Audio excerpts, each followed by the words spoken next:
Hello, my name is Sophie and welcome to this week's video. This week I thought I would talk about saving. Although money is somewhat of a taboo topic, people don't like talking about how much they earn and like how money works. God knows I'm 23 and still don't know what taxes are. I thought I would talk about savings specifically because when I have an income, I am good at saving. When I don't have an income, there is nothing to save, so there's no point. I managed to save over £1,000 in 2019 because I saw I don't know if it was a post on Tumblr or Pinterest or Facebook, probably Facebook. I didn't really use Tumblr or Pinterest at that point. I definitely don't use Tumblr. I'm kind of getting into Pinterest now. But I saw this graphic and it was like savings plan. So for the 52 weeks of the year, you saved an additional £1. So in week 1 of the year you saved £1, and in week 2 you saved £2, and so on until in week 52 you save £52.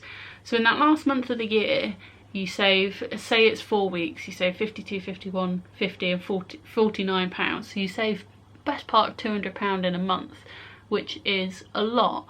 But I think the really good thing about this specific, I guess challenge is the best word for it, like a savings challenge, is that because it is a 52-week thing, you have those first few weeks of doing £1, £2, £3, and when you get to like 14, 15 pounds or even 20, 30 pounds, you think, right, by the end of the year I have to know that I have this much money to be able to put it in my savings account.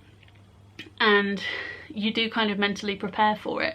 I really enjoyed doing my little savings challenge. It was really nice to have this thing that I was doing for myself. It made me feel more independent and like I was sustaining myself, and that was really rewarding. And I think if I had been able to fulfill the 52-week challenge, I definitely would have felt so proud of myself, and I would have been so much better off because I would have had so much money.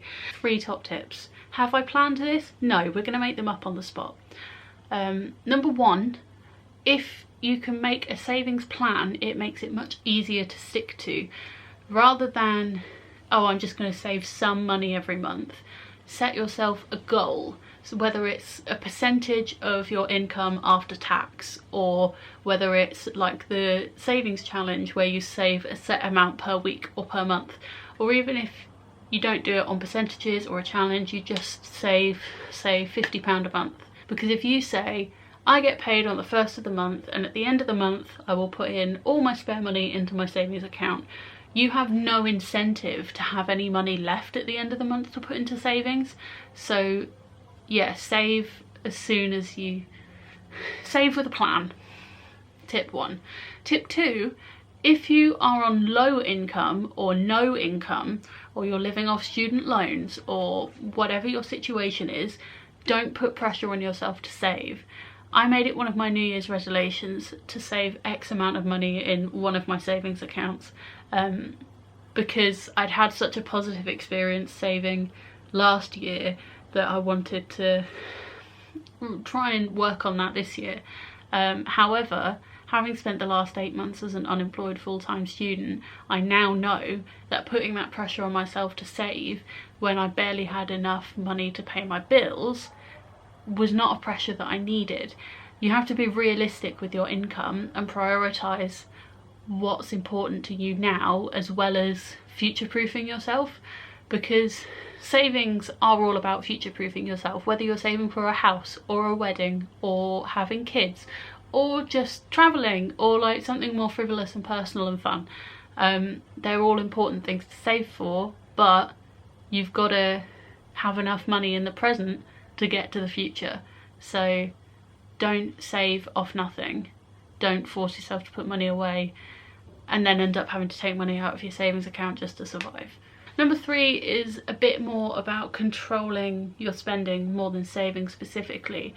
But if you want to, this might be a bit niche and a bit specific, and I don't know how other people spend, but for me, when I was in my 3rd year at uni, I was desperately trying to save money. So what I did was I gave myself an allowance to buy food on campus, because food was so cheap on campus. So I would draw physical money at the beginning of the week, and then that would be my allowance for the week, so I knew that I had to make it last. And sometimes having actual cash money rather than doing everything contactless or putting everything on your card can almost make you remember the value of money. I know that sounds a bit ridiculous, but I know when I'm spending contactless, you just kind of forget how much that money actually equates to, so you just keep tapping. And then bonus tip, because I just thought of it, I told you this whole thing is not planned. Track your spending, whether it's in an app or on paper. I do it in my bullet journal, but seeing everything you spend and writing down what you're spending on paper and actually seeing how much a month you are spending can make a huge impact.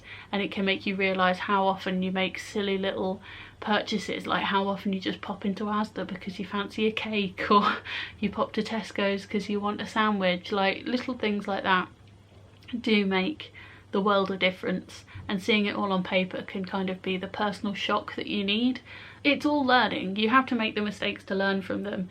I know almost everyone I went to university with got a Santander bank account when they went to uni that had a £1,500 overdraft, and when you've got a bank account that says you've got £1,500 to spend and it's kind of free money, you're gonna do it. I know most of the people I went to uni with were in 4 figures of negatives on their bank account, because you've just moved and you've never lived on your own before, and you've never really been responsible for your own money, and it's exciting. But getting out of my overdraft was one of my proudest achievements. So there's a chat about money. I really like talking about things like this. I find savings and finances and like writing it all down and figuring it all out really interesting. I'm a data orientated person, so I do find these things really interesting.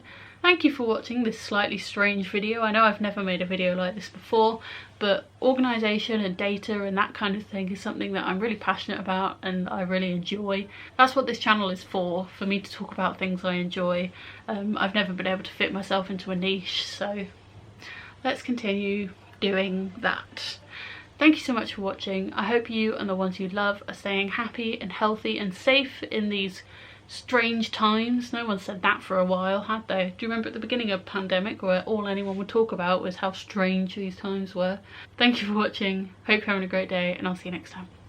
Bye.